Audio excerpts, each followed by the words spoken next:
Hello, hello, hello, everyone, and welcome to today's live. So today is really a live led by you, the people. We are doing to Ask Me Anything. I got about 7 questions between my YouTube and private messages, and so I am not going to belabor this. If you hear in the background, I have an 8-month-old who is active, so we're not going to drag this out. I'm going to pull the questions up on my phone. But while I do that, we are 4 weeks away from Accounting for Good 2024. It is May 22nd at 10 a.m. We have 4 speakers, including myself, and then the 4 of us will join each other on a panel to answer your questions. And that could be questions around the topic of our talks, but also questions that kind of came up during the workshops. And so I encourage you to register. It's free. It's all over my profile, so you can find the link and register. But please join us and share with your other nonprofit friends. Okay. So let's jump into it. So,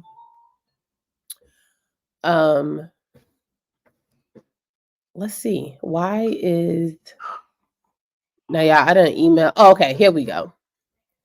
First question is, how much time should I budget for an audit when I am the, in capital letters, only person in the financial department? So first of all, being a one-person finance department is very common, unfortunately, right? Because we know that the accounting function or the finance function has multiple layers, and typically accounting and finance is kind of mixed or put together, which forms what some like to call the fiscal function, right?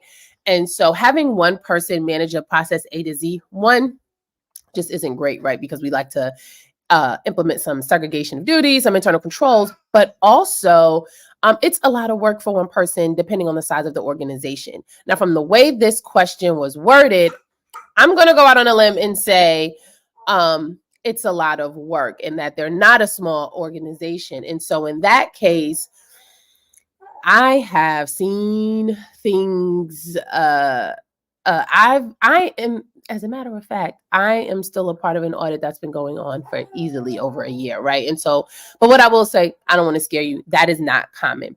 Typically, after the close of your year, the audit usually will start about a month after because they want to give you some time to close the books, right? And so we'll usually get that PBC, and PBC stands for like provided by client document.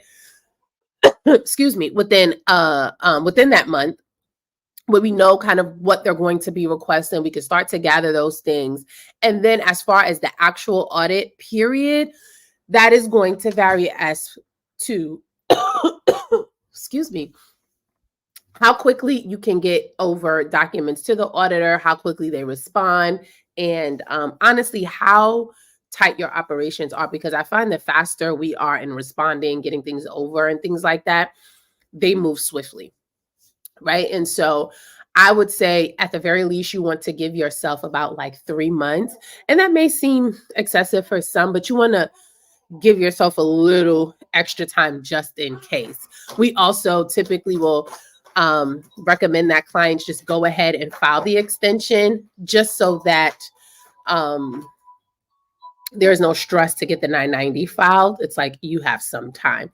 And so unfortunately, you're the only person, but I would suggest that, and it sounds like this is your first audit. And typically, first audits can take a little bit more time because it's the first time. And so, if your books are not audit ready, if there are things that you may not have been tracking or doing because you were unaware because you haven't been audited before, you want to give yourself a little bit more time. And I would also go out on a limb to say if there are any like admin or like office support that can help you or support you in this time, you might want to tap them in, because the audit in itself is a process, but then you still have to worry about the ongoing day-to-day operations of the organization. And so any support you can get would be good.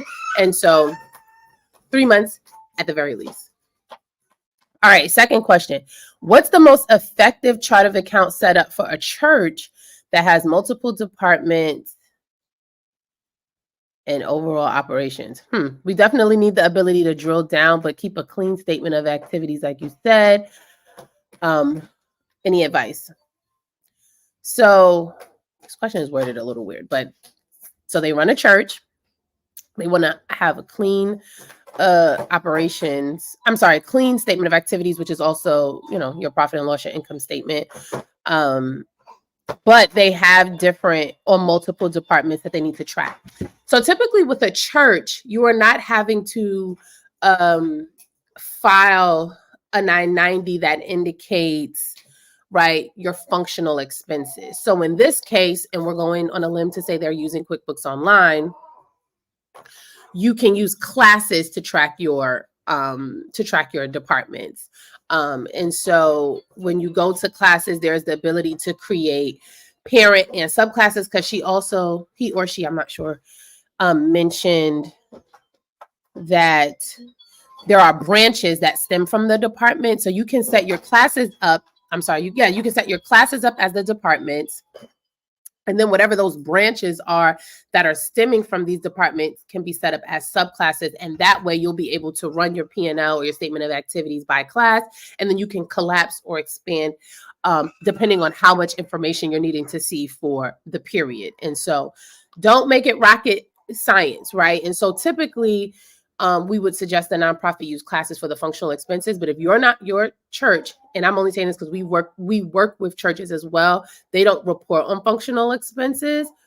So you can use classes for your departments, especially if you're like DIYing, right? You don't have an accountant tracking this and setting this up for you. This is a very easy way for you to be able to set it up yourself and to be able to run reports based off of this. Now, of course, that means that when you're doing your bookkeeping, you have to make sure that expenses are being allocated to the appropriate departments or whatever these branches that stem from the department, so that when you actually run the statement of activities by classes or by departments here, you'll be able to actually see expenses show up. All right, number 3. I struggle with effectively using QBO classes. So this is good because this is kind of in line with the previous question.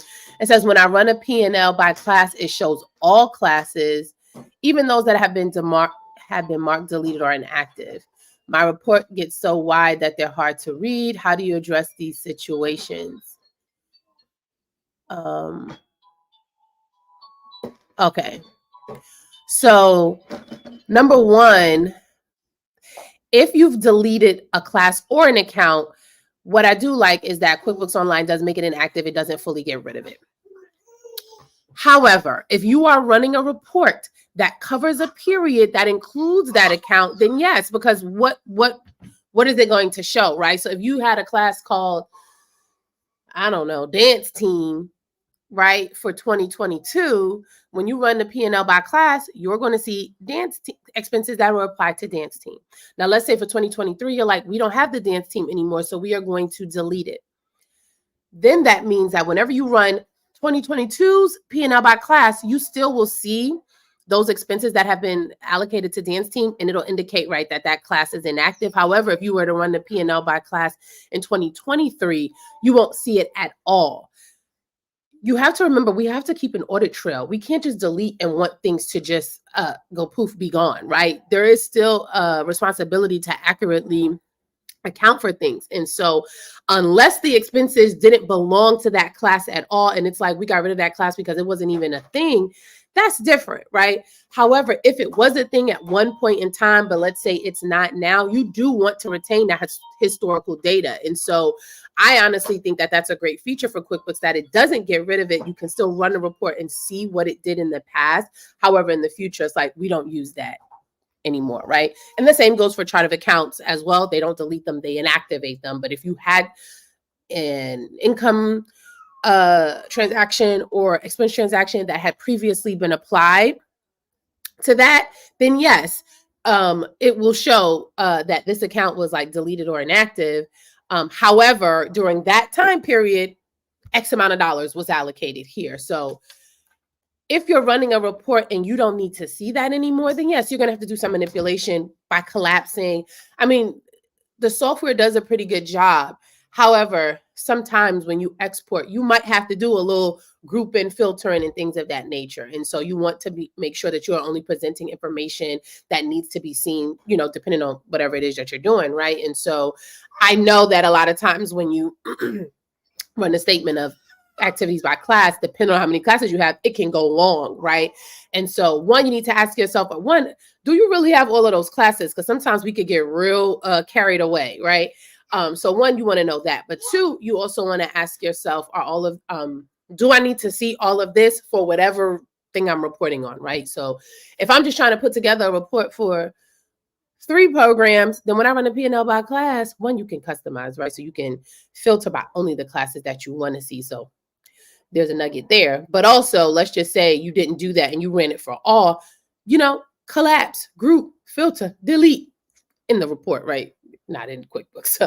But sometimes there is some manipulation that you have to do once you export to get the report to look how you want it to look. But I would challenge you to think about what is the end goal, and also if your report is that long, are all these things classes that actually need to be in QuickBooks Online? Because I know sometimes people will mix up functional expensive with grant reporting, and it's like a whole bunch of things happening in one feature, so to speak, whereas things could maybe be split up between, maybe you should be using tags for certain things or projects for certain things, and then classes for another thing. So make sure you have a rhyme or reason as to what is even set up for you and whether you need all of those there.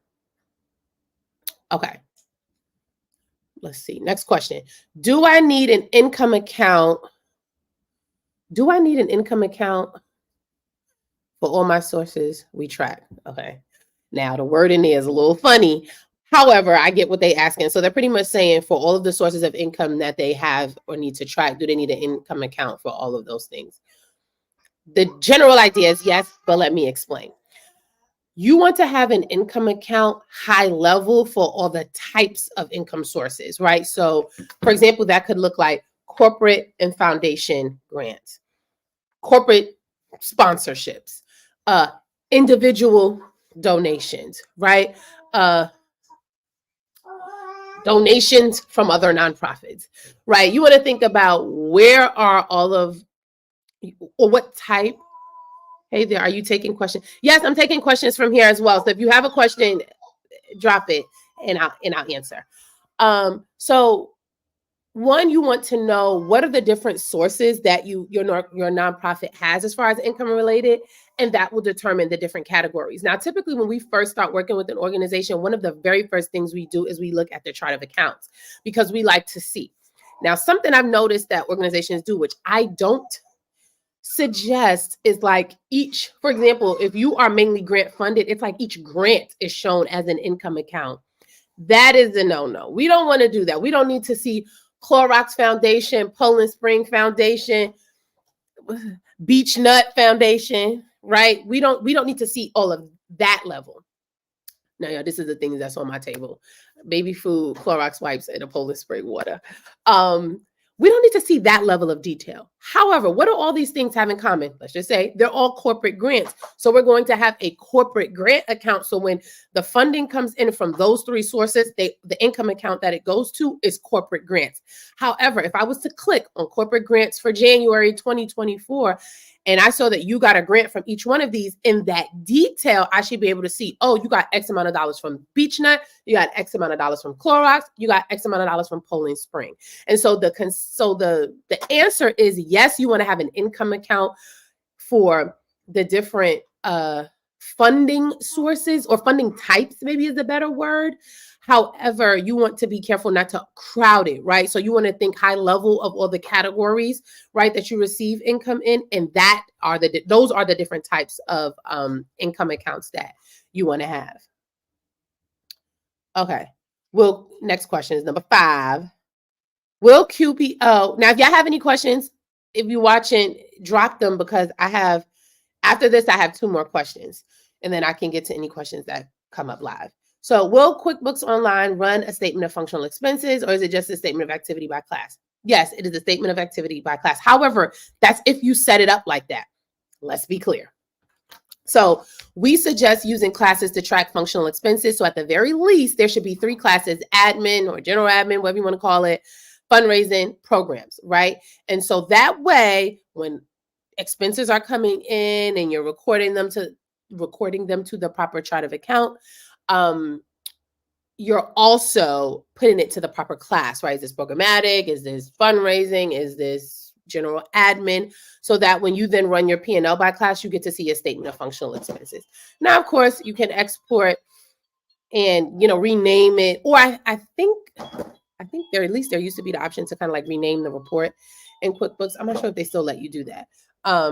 But yes, but to answer your question, there is no report called statement of functional expenses. The report is P&L by class, and then you will see all of the income and expenses for that period that's been assigned to each class that you have set up in QuickBooks Online. Okay. All right. Two more.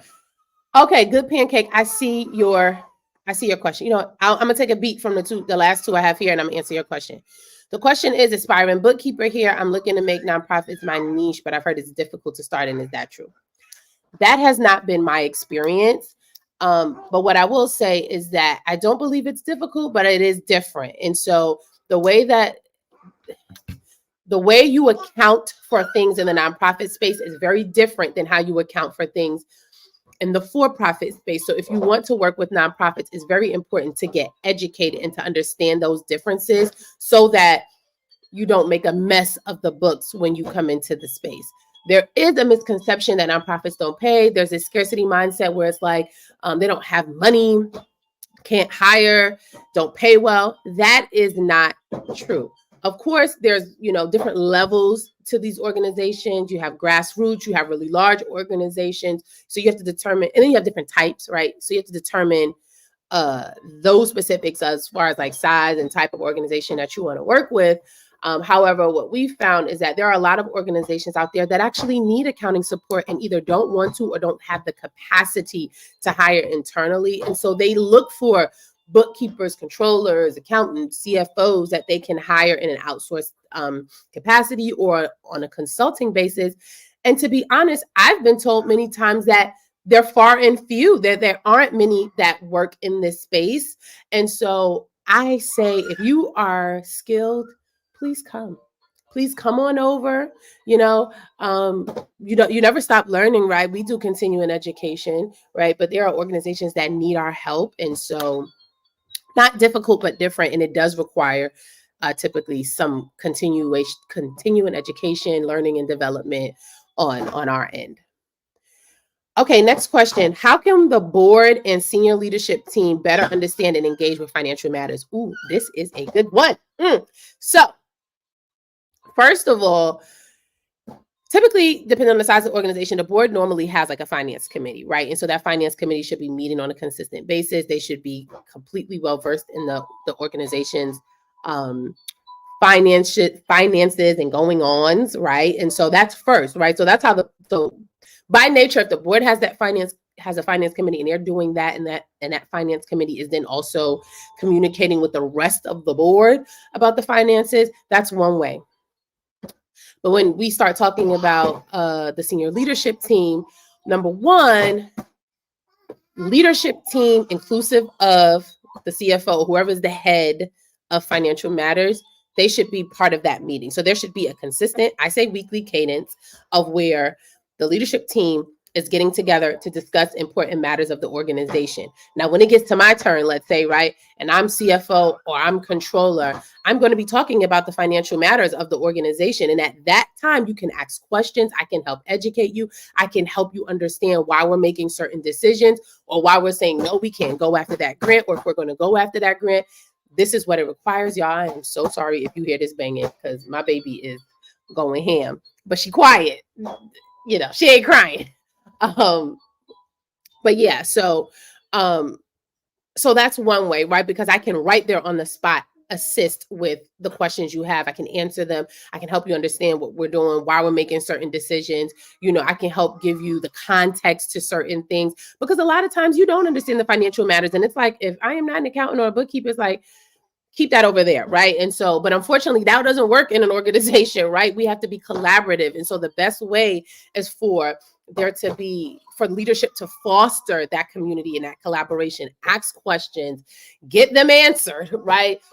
Steer away from jargon, right? And really honestly have open conversation about what the organization's goals are and how fiscal can help support that and why we do what we do. And sometimes like how.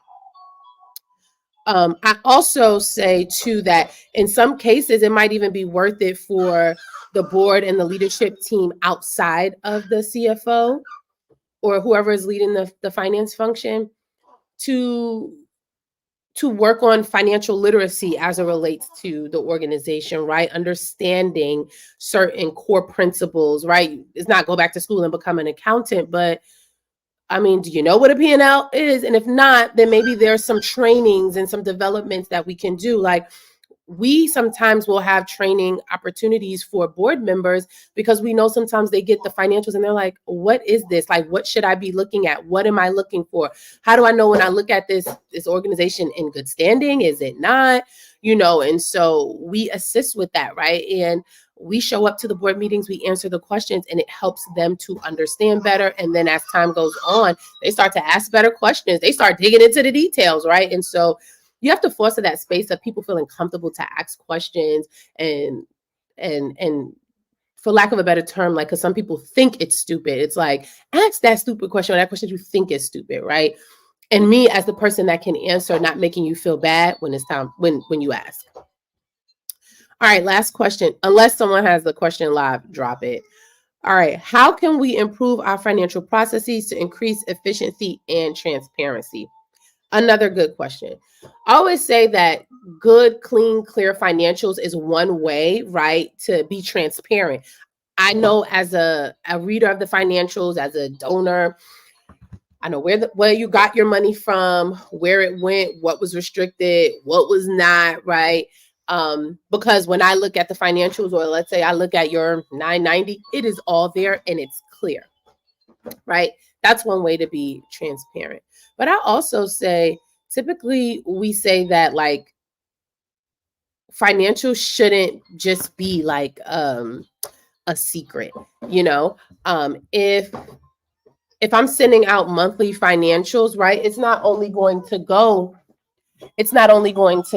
to the executive director, right? Of course, this is something that we agree upon, but sometimes that also goes to the board, right? Or sometimes it goes to the entire leadership team, right? So that there is transparency within the organization, right? So that if someone on the leadership team has questions, we can answer those questions and help them understand and things of that nature. And as far as it relates to improving the financial process, one, you have to take stock of what's going on in your organization, right? Where are the gaps? What are the pains? What's hurting? What's not working? So that you can determine, is this a people problem? Is our tech stack just trash and not working? Are systems breaking down, right? Are we not communicating well? Because when you think about improving the process, the answer to those questions is going to tell you, like, like it's taking too long to cut checks and pay bills. Okay, so maybe we need to stop cutting checks and we need to move to a bill pay tool that will help us, one, have an audit trail, set permissions so we know that one person is entering, one person is approving, and then the bill is being paid. Like, you have to think about what's not working, what's hurting, so that you can implement the newer piece. But what I will say is, don't look at it piecemeal. Look at the financial function as a whole, because we don't want to get carried away with a million processes, a million. If we look at it holistically, a lot of times, sometimes it's one tool and process can do many things, right? And so it's important to take an audit of the entire function. So like that bird's eye view to determine, okay, what's happening here? What's not working? And then in that space, how do we get there, right? One of the things that we do when we first come in is like a diagnostic. It's like, what is happening right now? How do you operate right now prior to us working with you, so that we can determine now with us working with you, what's the goal, where you're trying to get to, and how can we assist you in getting there? And sometimes I always say it's a mixture, typically PPT, people, process, tech, right? And a lot of times, you are going to be over leveraged in one versus the other. That's also going to be dependent on the organization. So yeah. Do I offer 990 training? So we don't offer at this time individual trainings. We do typically have from time to time like workshops. One of the things that we will be introducing later this year is the ability to come into organizations that already have accounting department or accounting support, but they're looking to improve training opportunities. But if you're looking for 990 training, the best way is to come to Accounting for Good. And it is virtual. You can see, oh wait, if you're on YouTube, you may not, there is no way to see the link. I want to drop the link in the comments. But come to Accounting for Good May 22nd, because one of our panels is going to be led by Nisa Cooley, who is a nonprofit tax accountant. She files 990s. That is her job. That is what she does. And she'll be doing a training solely around 990 reporting, filing, and how you can get creative with your financial storytelling using the 990. So I encourage you to register. I am dropping. I just dropped the link. Yeah, I just dropped the link. So, and if for some reason you don't see it, it's all over my social media. Yeah. Any other questions before we skedaddle out of here? I think the baby has a question. Do I have any tips on getting your first nonprofit client as a bookkeeper? Do I have any tips? Here are some things that have worked, I'll say. One, looking on job boards for organizations that are looking for sole bookkeepers and pitch yourself. That's one. LinkedIn has been very instrumental in us being able to grow. So speaking on the services you provide, the work that you want to do, connecting with other nonprofit leaders, maybe in your area, right? You can start local and then expand out. That's an option. Let's see, what is some of the, another thing that we did is we told, or I told my community, right? So friends, family, anyone who would listen, what I was doing, what I was building. So we've gotten clients by referrals. And so those are 3 different ways that you can at least start getting out there so that people know. Hang your shingle. I'll never forget, I had a coach who said, like, if you are mainly operating virtually or online, how do you show up daily, right? Because, for example, if you were working in a retail store, right, the store has to be open, right? So how do you open on social, or how do you open virtually, right? So you need to hang your shingle, get out there and get in front of people. That is also another way to get a client. I hope that was helpful. Any other questions before I hop off? My computer's dying a little bit, so I will have to hop off soon. Oh, you're so welcome. You're so welcome. All right, so I think that was it. I will be going live again once a week up until the conference. The conference is May 22nd. It is Accounting for Good. We have 4 incredible speakers, including myself. This is our first conference, and we plan to do this yearly. And so show up, get all the knowledge. We are going with the workshop approach. So instead of just, presenting and talking at you, we want to teach, right? We want you to be able to walk away with actionable tips on things that you can take and actually implement in your organization sooner than later. And so I hope to see you guys there, and I will catch you when I go live next.